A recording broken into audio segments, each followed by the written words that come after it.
just finished installing the Decat downpipe. This is from Kinetic, and I also put a O2 spacer so that we don't get any check engine light, so we'll see if that works. For the muffler, we're running single exit Sonic Fury from Kinetic as well. So this is the whole entire Kinetic setup. Let's go ahead and see what it sounds like.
And burbles from stock.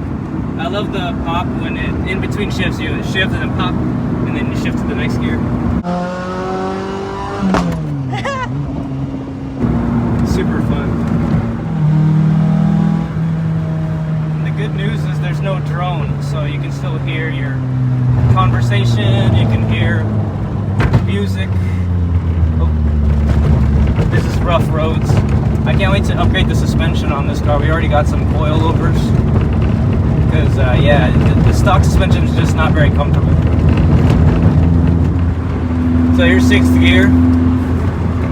Overall, I think it's a great exhaust setup. Sonic Fury muffler with a Decat downpipe, no cats.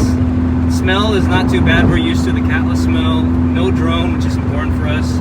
Sounds nice, like a higher pitch tone, not too boomy or deep, and it's still very livable if you're daily driving it. Thank you so much for watching, and I will see you guys on the next video. Have a good afternoon.